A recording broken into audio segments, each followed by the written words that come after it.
400 and you bring them today and you showed him the future and shit, when you send him back, he's not going to be able to make much changes, because if he does, he's going to get assassinated, right? Like, and he's not getting assassinated because people back then are evil. No, he's getting assassinated because people back then would think he's demonic. Like, they will actually think that he has been tainted. He's going to think that he has been negatively impacted by evil. And it did happen to some popes.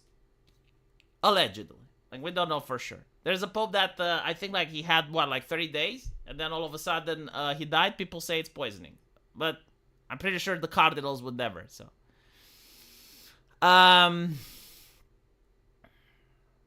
The Pope didn't lead the crusade. Lords who prepare war. Yeah, no, the Pope didn't lead the crusade, but I'll tell you what happens, right? Like, let's say you call a crusade, okay? You're not the one leading it. You're the one justifying it. And you're telling people in that crusade that anything they do is going to be forgiven. So all of a sudden, the random soldier that, is already inclined to looting and pillaging. Like, that's his just normal inclination. But now he's going to be even more inclined, because he's going to be, well, if I do bad stuff, it's going to be forgiven anyway. Secondly, you're pressuring the kings to participate. Like, you can't, like, if the Pope calls a crusade, and you're the King of England, and you don't send anyone, or you don't go yourself, well, all of a sudden, now you're kicked out of the club. The other royals from Europe, the other nobility, the circles you spin in, like, you lose prestige with them. You're not going to get a good wife for your son to marry. If you need any international cooperation, everyone gives you the middle finger, right? Because you're that guy. You're that fucking guy that didn't go. Like, why didn't you go? Are you not a Christian? Are you not a good Christian? Now the Pope is obligated to fuck with you, right? Can excommunicate your country, can excommunicate your people, can do a lot of other shit to you, gets a lot of soft power against you, so you gotta go. Even if you think it's a bad idea, even if you know it's a bad idea, like, how the fuck am I going to march my Englishmen from fucking England all the way to the Holy Land? What do I feed them? How do I do it? How do I justify it to the country, right? And then you start marching them, and it's a bad idea, because it's like, well, my people are trained to fight in the forest. My people are trained to fight in the plains. They never fought in the fucking desert. Like, my armor, my weapons, everything that I got are not made for desert fighting, but, well, here we fucking go, right? How do I carry the fucking siege equipment with me? How do I bring siege equipment all the way from England into the Holy Land? What about supply chains, right? Like, what happens when we run out of arrows? What happens when we run out of food? What happens when we run out of water? Do they even know about water? Because, like, they're going to the desert. Do they have even a concept of the desert? Sure, maybe they read some shit. And they know, like, a little bit vague thing about, okay, it's hot. Do you think they know how hot? Do you think they read? No, of course not, right? Why are the Crusades failure? This is why, right? So, like, the Pope didn't lead the armies. He didn't fucking have to, right? Just by calling it, you're already committing the atrocity. Because you're putting events in motions, like you're spinning the machine, and you're trapping people, you're trapping world leaders and kings and generals into this system that they can't fucking get out of. Like, they have to go, because otherwise they lose face.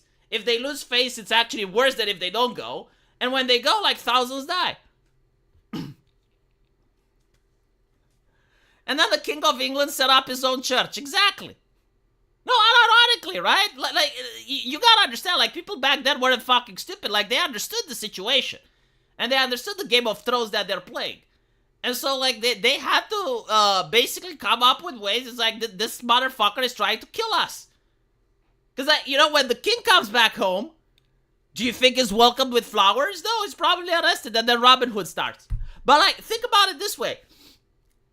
You go to a crusade, right? And you're taking away, like, people, the fathers and the brothers and the sons of your population. Your population is now probably starving, because, like, there's no men to work the field, and now women have to do that work a lot harder, right? There's fewer peasants, there's fewer people plowing the fields, more bandits, more crime, more instability. And then after a couple of years, you're coming home, and you fucking lost. You fucking lost. You're God's man on earth, right? Because you're the king, you got divine rule and shit.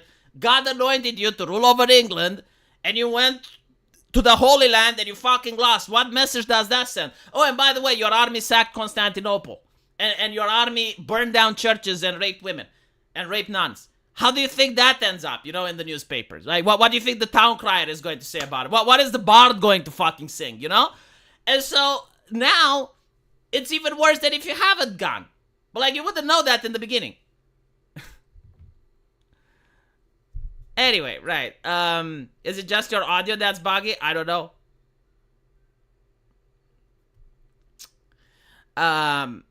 Yeah, no, like my whole point is that people are glorifying the Crusades a lot more than they should.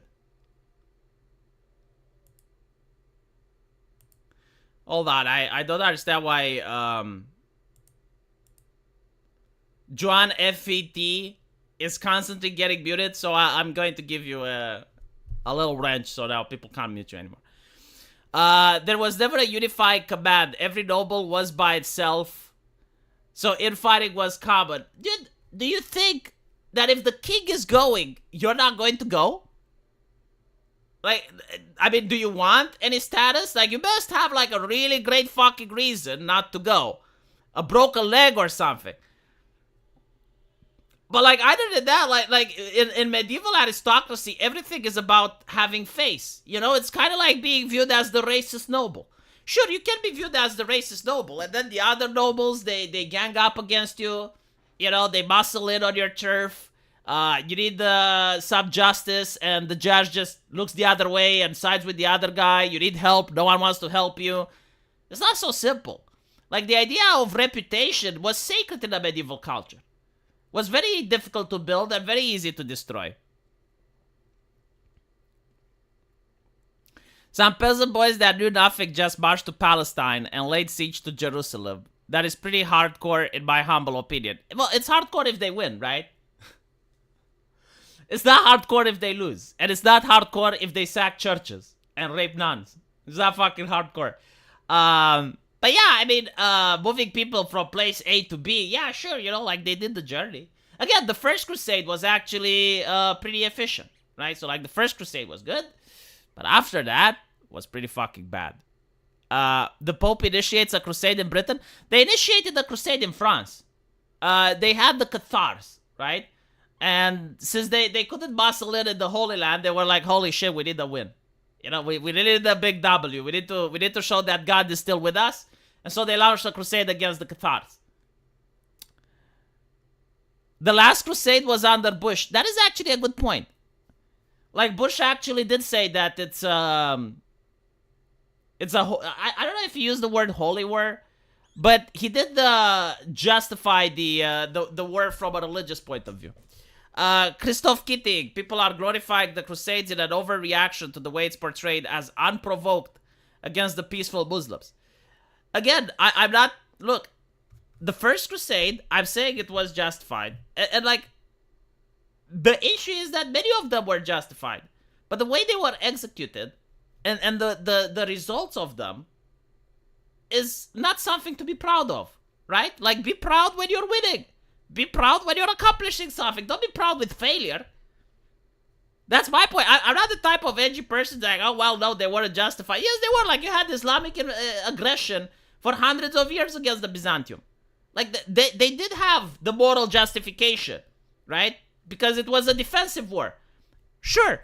But after the first one, and when you keep losing, and you notice it doesn't fucking work, and it's more abysmal, I keep calling them, becomes madness.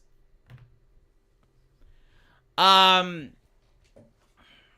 like a lot of people confuse the first crusade with the others. That's my point, right? Like, not all of them. They also did crusades against the Waldensians in Switzerland, who were proto-Protestants.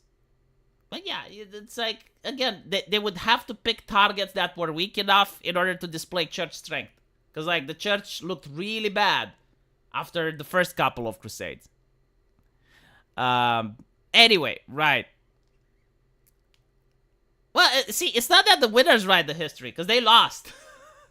Like, a lot of the crusades ended up losing, so they still had to write the history.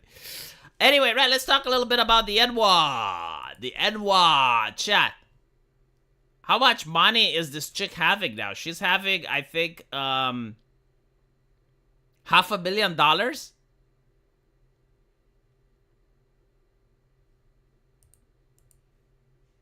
Holy shit. So let's talk about what happens. Again, like, this is, in my opinion, is part of call-out culture, right? Like, we witnessed it for the last 6 or 7 years on the internet. It doesn't make the world a better place. Like, we can look back and we can talk about call-out culture from the past, and we can notice that throughout the last couple of years, it hasn't improved society at all. And so, what is call-out culture? Well, like, someone films something in the real world. You know, like, someone films a random person doing random shit in their private... I can't really say, like, private life. But, you know, like something that's not really of public interest. Like, a woman said the N-word. It's like, okay, who is she? Is she a politician? No. Is she trying to start a movement? No. Is she doing anything that's impactful at a... No. Right? Like, she's just a random chick who said the N-word. And now the entire internet, millions of people from around the world, from places that aren't even in the United States, are having to weigh in on this incident. And so what do, right? Well, the first thing, and this is what happened here. This lady, she was in the park, and some 5-year-old stole something from her. And she called this kid the N-word. And she was videotaped by a guy who then uploads the image on the internet, so that now the entire internet, again, the entire human race, has to weigh in on this person who's a literal nobody. It's like, literally who? Who the fuck is it? No one knows. No one cares. But, like, we need to weigh in on the couple of frames that are provided to us. And so the internet does what it always does. It doxed her. It started harassing her and her family. And you notice that, you know, there is this thing called the punishment should fit the crime, right? Like, there is this mentality that you shouldn't get cruel and unusual punishment. And so, like, what did she did? She said the word. She said the slur, right? A correct punishment that would be equal and equitable would be slurs to be leveled against her. Right? Like, if people genuinely want justice, it's like, okay, well, if she said the slur, you give her a slur back. But this is not the way. The way is, like, you need to destroy her life over a word, right? Like, if she would have robbed someone, the punishment would have been less severe in the eyes of social justice. Like, if the internet caught her shoplifting or robbing someone, they would probably even justify that. They would probably be like, no, like, actually, that's a good thing. You know, like, maybe she needs the money. She's a single woman. Why do you care? That's what the internet would have said, right? So, like, crimes that are actually more impactful in the real world, like some business owner, you know, like, needs to close down his business because too many people are taking away shit from him. Like we don't have compassion and empathy for that. But what we do have compassion and empathy is for people who receive slurs. It's like, oh no, she has a potty mouth. And so what is the punishment? The punishment is life ruination. Doxing, like, her social security number was being doxed. Her house was being doxxed. She was now afraid for her life. She has, like, you know, getting constant harassments and shit. Like, it's different when you're a person that's on the internet and you're terminally online. And you constantly deal with, you know, moral busybodies and activists and shit. But when you're a mom and you're just, like, raising a kid, and all of a sudden the entire internet is in on you, like, your life changes. I'm not surprised that this woman is spooked. And so she starts a GoFundMe. Makes $500,000. Why is she making $500,000? Because people are sick and tired of this shit. Like, again, you know, even if you justify it, even if you say she deserves it, we've been doing this for more than 7 years. When is it enough? Like, when can we stop and reassess? Is this changing society? Is this working? Is there a point to any of this? Or is it just people like to feel the dopamine when you go after someone else? And the idea is like, well, she shouldn't have said the N-word to a child. Yes, she shouldn't have. But, like, are people supposed, like, are people allowed to do certain bad things every now and then?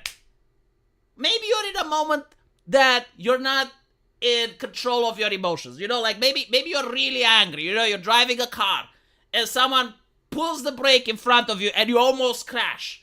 And you get angry and you say shit that you regret. Is that acceptable? Like, can people do that? Are people allowed, you know, to spark out every now and then? Are people allowed to basically have moments in their life, like if you live 80 years on planet Earth, is it okay if you have like a couple of moments when you're a sperm and you know that if that moment would go on the internet would ruin your life? Every single person has those moments. Every single human being on planet Earth has those moments. But we need to pretend we don't have them. We need to pretend they don't exist so we can feel better about ourselves by condemning others, you know, by pretending, oh, we never said that word. We never have uttered it. And then it's the concept as well, you know, this absolute thing, which again, like this is why I had a rant about Protestants so much. This idea that there is no context, there's no nuance, there's absolutely no justification when a person should say the word unless you're a black person or PewDiePie. Like that's the only type of people that can say the word and get away with it. But like either than that, it's like such a huge fucking calamity that it's pretty much the same like the KKK burning crosses and lynching people. It's literally that level. Like there's no difference, right? Because like that is evil, this is evil, they're all evil, both are equally evil. And it's like, hold on a little bit. You know, like since when did we agree to this? Because it seems that the people donating money to this chick didn't agree to it, right? Like you've watered down the definition of racism from something that is actually horrible, like lynching, burning crosses, you know, destroying people's lives over the race. Like that used to be racism. And now it's simply like using a slur. And like these two things are equal? Well, it seems the public doesn't fucking agree, you know? I don't live in America. I don't have to deal with this bullshit. Like here we don't have this mentality. But in America they do, right? And it turns out that you haven't convinced your fellow Americans that this is the case. That people should have their life ruined over a word. And the idea that every single day, every single fucking day, I go on YouTube, I go on Twitter, another person that I don't care about, another person that I don't fucking know is shown to me. It's like, look what they did. Don't you condemn it, V? Don't you condemn it? Are you against it? Like, don't you? No, I'm not. Oh, you're supporting evil, you piece of shit. It's like, dude, every single day, like, this is performative now. It's not about morality. It's not about opinion. It's not about anything. It's just about morality. It's not about morality. It's performance. Like, in order for me to make you shut the fuck up, I have to say what you want me to say. I have to allow you to control me. And every single time you show me a video of someone doing a bad thing, I have to take your side so that you shut the fuck up and leave me alone. I'm sick and tired of this shit. Every single day, it's like, oh, condemn this, condemn that. Do you stand for this? Do you avow that? Dude, I don't do any of these things. I'm a social isolationist retard. I stay in my house the entire fucking day. I'm not committing any evil into the world. Oh, but if you don't call it out, no, see, like this is what I'm done. I'm going to call you out. I'm going to call you. I think you're the evil. I think you're the actual problem. I think like people's mental health is in fucking decline because of people like you. Every single fucking day. And I think you're also evil because you're actually supporting the social media companies. By fueling this constant outrage, by fueling this constant clickbait shit, you're creating a society where everyone is an extremist, everyone is on edge, everyone is a fucking liar because they have to pretend they care about issues that they don't give a shit just so you shut the fuck up. When is it time for people to start criticizing you for a change? There we go. I had the rant, chat. Yeah, condemn it, you're supporting evil. Yeah, like me from Romania, I'm supporting evil in the United States. If only it was that fucking simple. You think I could start blackmailing some politicians or some shit? Pay me when I start supporting evil in your country. How? By not condemning it. Oh, no, V, no, please, anything but that. Here, take our money. What else do you want? You know, like, please don't stop condemning evil in our country, because then our society is going to collapse. Fucking imbeciles. Like, how can you think like this? How can you fucking think like this? And why are other people playing into this madness? This is why I have, you know, a problem with moral busybodies and people that complain about chicks and video games and shit. This is why I can't fucking stand them. It's part of the same culture. It's just an offshoot of it. It's just like it's ugly cousin that like normalizes this behavior. I'm sick and fucking tired of it. What happened with 2016 internet? We didn't have this shit back then. Do you guys remember? Like this shit didn't fucking exist back then. The internet was a chill place. You had the rage meme comics and cat videos and the Nyan cat. What happened with the Nyan Cat. I haven't seen a fucking Nyan Cat in decades. I can't even play the Nyan Cat. It's probably copyright protected. I'll get a strike. But like, do you guys remember the memes? Like the shit that was funny? And like you'd go in the internet and you'd fucking laugh. And you wouldn't get angry and you wouldn't get annoyed. Because like every single time like someone is trying to annoy you on purpose. Everyone is trying to get you to rage. For no fucking reason whatsoever. Just to get like clicks. And clickbait is like, look what this woman did. Look what this man did. Look what... I don't fucking care. Tell it to the cops. I can't pull up the Nyan Cat. Yeah, it's the Trump derangement syndrome. But I think it's like more than that. I think it's the Wall Street shit. Right? Remember when people didn't throw life-ending accusation as casual insults? Yeah, I fucking remember. Like I really hate this culture, man. In a way, like, this is a good thing that this chick is getting money, because, like, maybe this is a sign that this culture will stop. If you're trying to do life ruination and someone gets rich over it, I'm pretty sure, like, eventually they'll just fucking stop.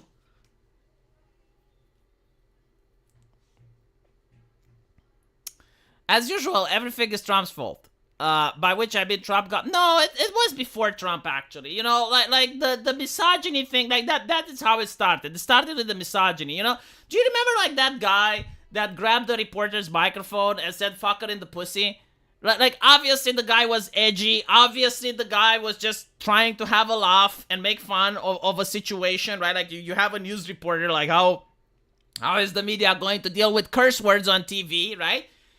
And his life was ruined because of it. They found out who he is. They found out he was an engineer at some stadium or some shit. And they tried to fire him because of... Like, why? Why did they do that? Like, it had nothing with his job. Yeah, sure, he was a little bit edgy. Like, who doesn't want to do that? You know, who doesn't want to swear on national television? Like, raise your hand if you're not at least tempted. You know, the reality is most of us don't have the fucking balls. But this guy did, you know? Saw a reporter...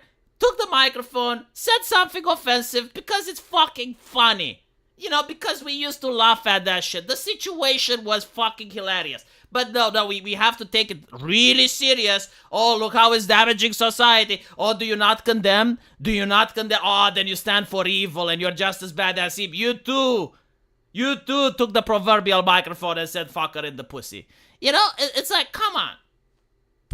Really?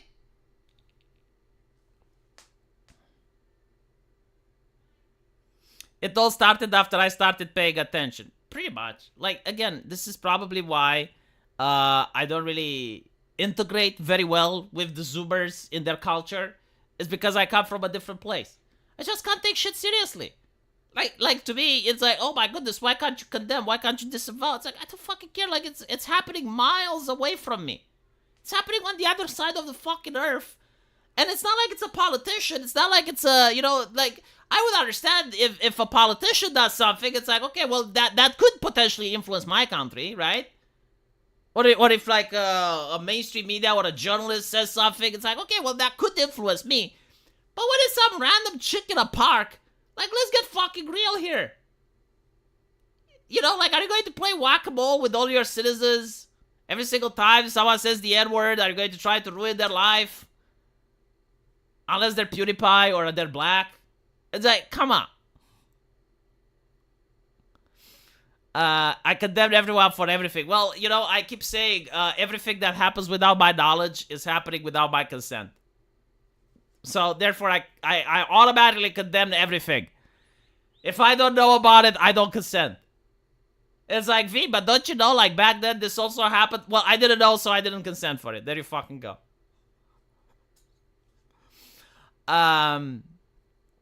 Is the Puritan mentality plus access to Twitter? Yes. Yes. Yes, it is the modern version of witch hunts. Abso-fucking-lutely. It is. And when you realize that the witch hunts were done for political reasons, a lot of the witches that got hanged, they didn't get burned, they got hanged. A lot of them were from very wealthy families, usually widows. And usually the people that benefited were the same people that were fine with the accusations. If you also, like, here's a fun fact, chat. Here's a fun fact. If you ask ChatGPT, or you do your own research if you don't believe the bot, Ask ChatGPT to find out what happened to the richest families in Seoul. You know, where are they now? The richest families that benefited from all of that wealth that the witches had. You know, the widows that had a lot of land and a lot of stuff, right? And when they died, where that stuff was passed on, and when are those families now? You'd be a little bit impressed. You'd be a little bit impressed if you do that. So yeah, like witch hunts that end up profiting some people.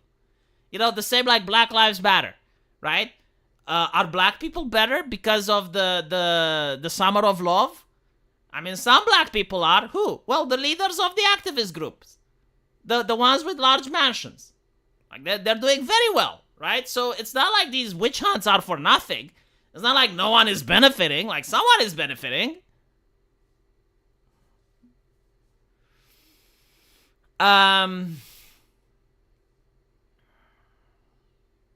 And yes, the witch hunts did stop when the wife of the governor got accused. Well, to be fair, that's how feminism stopped, right? Like, did you guys notice that people moved from feminism?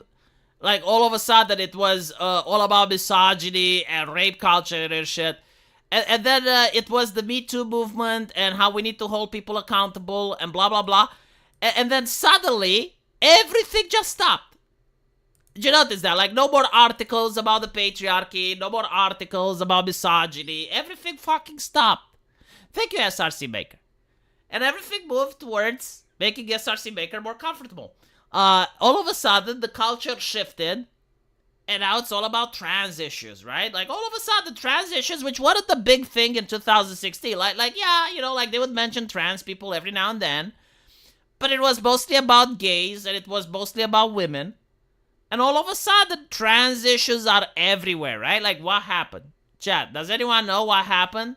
Like, what got the culture to shift almost overnight? Almost like they got marching orders. Almost like PR firms were behind it all. Do you know what happened? I'll tell you what happened. They realized that the Me Too movement was hitting at leftists. It was leftist political commentators, leftist politicians, leftist CEOs, leftist prosecutors. Like, all of them were getting Me Too'd. All of them were getting Me Too'd. And so when all of them got Me Too'd, they were like, oh shit.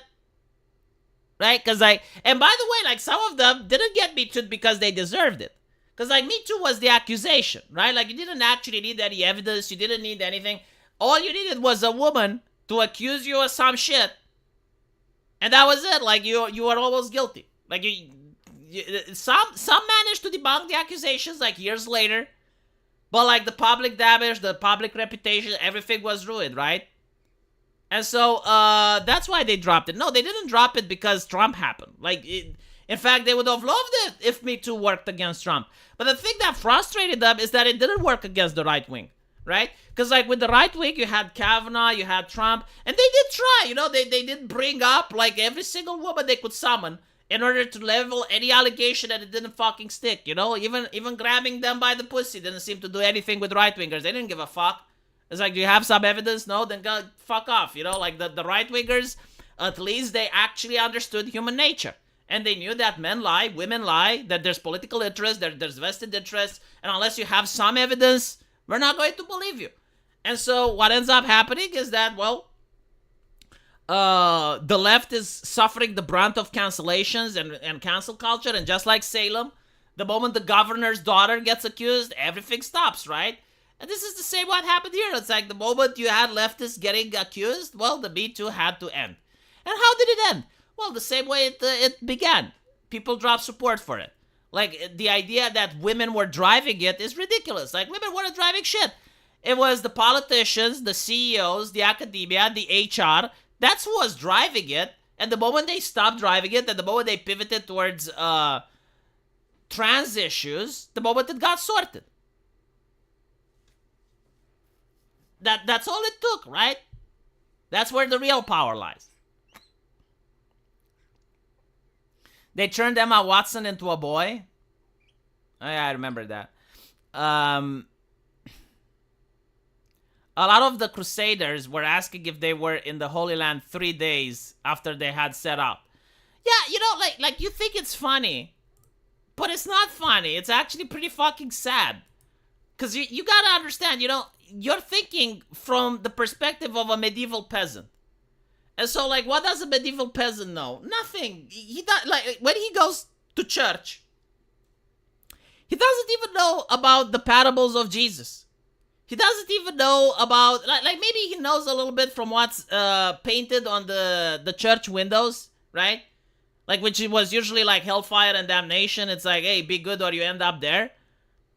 But like the priest was holding mass in Latin. You didn't have any schooling, right? Like no one teaches you anything. The only thing you know is that if a traveler or a merchant comes into your village and you happen to know the guy, he may tell you, oh yes, I'm coming from this land far, far away. And it's like 50 kilometers away from you, right? And maybe he can tell you what happens in his village. Or maybe, you go to war and you're deployed somewhere and you happen to travel there and you know it, or maybe you went on a pilgrimage if you're rich enough. And okay, so you know a little bit about your country now. You know a little bit about the roads, you know a little bit about, what the neighboring villages are, and maybe you've seen a city. And that's fucking it. That's the only thing you have seen, right? And you're told, okay, we're going to go to the Holy Land. You don't fucking know what it is. You don't fucking know how long it takes. You don't know anything. You're just there, right? So, like, after 3 days, well, that seems like a long fucking journey. So you're going to wonder, are we there yet? Like, your mind doesn't have, like, the idea of a map is something that is extremely expensive, and only the church has it. And only the church gives it to some people that they trust. Modifying a church map is heretical. You get burned for that shit. So, the only people that knew what the fuck is going on are the nobility, and they were probably wondering, like, how the fuck are we going to take all these people from England all the way to the fucking Holy Land? And you're like, well, c'est la vie, like, some will die, some will live. Hopefully they know how to pillage. And then, like, you're the medieval peasant and you're traveling a little bit, and then everyone speaks another language. You don't have English as an international language. You don't know what the fuck they're saying. Oh, they're talking French. Oh, these are the French. Okay. But like, you don't know. You've never been to France. You don't have like a tourist visa. You've never been on vacation there. You don't know that you don't even know their culture. Everything they do is strange and alien and foreign. And they're the fucking neighboring kingdom, right? Like, we're not even outside of Europe yet.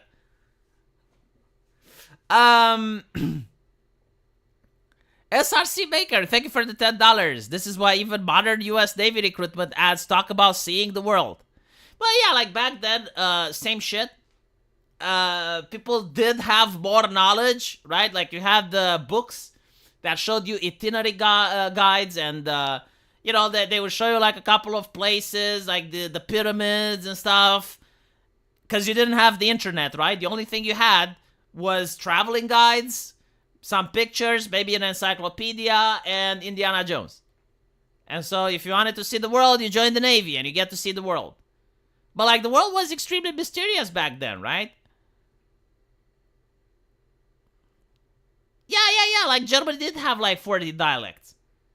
And so when you actually go into the Holy Roman Empire, everyone is talking different, everyone is weird, and you have to pillage them. You have to pillage them because you got no fucking food, right? Got no fucking food. There's no logistics there. Food is running out. What you gotta do? You gotta do what you gotta do, right? You gotta pillage the person that doesn't even speak your language. And it's okay, because like, you're on a crusade. God will forgive your sins. And so when you understand this, when you know this, it's a lot easier to explain why people behave that way. Because like, we're looking back at history and we're thinking, wow, the Crusaders, wow, they were such savages, weren't they? Look how barbaric they were. Look how backwards they were. Yeah, if you were there, you'd probably be the same. Because, like, first of all, human beings are tied into the machine. Like, you rarely make decisions that affect the world. Is that the world makes decisions for you. Like, you're usually boxed in, You're born as a peasant, and all of a sudden the noble says, you gotta pick up arms. Well, what are you gonna do? You're either going to desert and get and have your family dishonored, and you're probably going to get killed, or you actually pick up arms and go on the crusade. That's your options, right? Like, that's the decision you can make. Other decisions are boxed off. You can't stay. You can't keep on with your life. You gotta go. And so, when you understand that everything is part of a reaction to a system and you're just a cog in a machine, Well, you understand that medieval people did what they did because they had no choice. In a lot of cases. Like, they were forced by the circumstances. The decisions are made for you. How did the Germanics organize if they didn't understand each other? Well, the nobility does understand each other. Like, this is what you need to understand. The nobility usually uses priests that speak Latin. And, like, the priests talk to each other, right? So, like, the priest from one part talks to the priest from the other part, uses Latin, they communicate, they tell their lords. That's how they communicate. And chances are that the nobility actually does speak more languages because the nobility would usually marry from outside the country. Like, for instance, in Romania, it was, like, if you're a high noble, it was actually prestigious and recommended that you marry a French woman, you know, a French noblewoman, or you marry someone from another place, right? And this was common among Europeans. Like, at court, many nobles had wives from different nationalities. This is to strengthen alliances, to strengthen bonds, and to also visit, right? Like, now you have a reason to visit France. And that's pretty much how it was done. And so they would speak different languages. Like, if your wife is French, yeah, you're probably going to learn a little bit of French. And when you go to France, you can speak the language a little bit. And you know their customs. Zlixian, if you truly realize that you're just a cog in a machine and internalize that, that is when you get mass shooters and other psychopaths. I don't think so. I mean, I understand that, and I'm not a psychopath. But it's the reality of the situation. Like, let's assume that Russia invades Romania, right? Well, what will happen? The border is locked. Okay, the border is locked. I'm being drafted to the military. What choice do I have? What are my decisions? Well, my decisions are either I try to dodge the draft, and it has consequences, or I go to war, and it has consequences. But I can't continue with my life. I can't do what I want to do. You know, like, my decisions are already boxed in. Another example. Let's say inflation happens, and the taxes go up. Do I have a say in it? I mean, I kind of do marginally, I guess, but I still have to pay the taxes. Or I can choose not to and go to prison, but those are my options. You do have some options, you do have some wiggle room. But, like, let's be honest, most of your decisions are boxed in. Based on circumstances and the decisions that other people make for you. Yeah, you can refuse to go, sure. You know, you can be a draft dodger. And then what do? You know, your house remains there. Like, you can't sell your house in time. Like, you just got drafted. And you have a house, right? Like, the government can seize it. Someone else can use it. You know, the war can come in and it can destroy your house.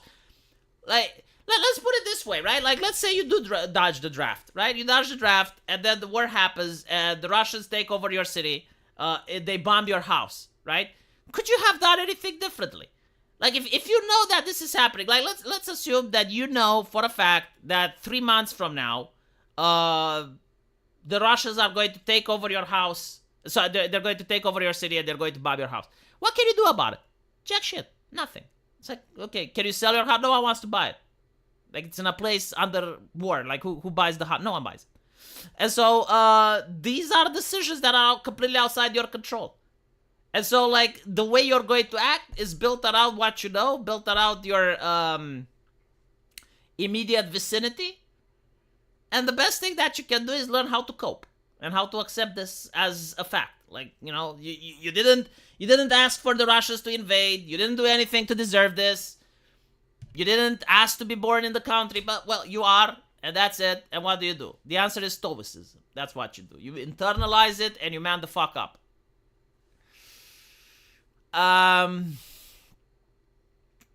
You are still alive. Not guarantee if they catch you. And it's the same thing with the war, you know? Like, just because you're in war doesn't mean that you die. You may get lucky. Well, in war, actually, it's even better than what I said. Like, what is war? Right? Well, you train, right? You train really hard, and then you get deployed. What do you do to survive? Well, you need luck. You need luck, because if the artillery shell just lands where you're at, you didn't do anything wrong. Couldn't avoid it. It's not because of your decision. It just happened to land where it landed. You know, if there's a drone over the top of your squad, you got like a 6-man squad, right? You're spread out so that the explosion doesn't kill all of you. And there's a drone. And the drone targets one of you. Who? Well, it depends on the operator, right? Like, the operator, what? Can you dodge it? No, you can't. Can you strafe it? No. what can you do? Well, hope you're lucky and you're not the one targeted. That's it. Right? And so once you realize that, like, there's a lot of things that are outside your control. There's a lot of things that are decided for you by others. And you need to accept that this is the truth. There are certain things you can influence and certain things you can't. Gotta go, V. If I keep thinking about this, bad things will happen. My bad. Sorry. Anyway. I never played KGB. Well, I mean, if you're, a person that's in command, then you have, like, more choices. But even then, as I mentioned, like, if you're on a crusade and you're a king and you decide not to go, like, the consequences are too great. Like, it's a lot easier to go than not to go. And so, it's just the way that the system is set up. Stoicism seems to let go of the cope. I wouldn't say it lets go of the cope. It helps you manage it, right? Anyway, right. I should end it here. Had a couple of rants. Hopefully you guys appreciate them. And I'll see you tomorrow. Take care.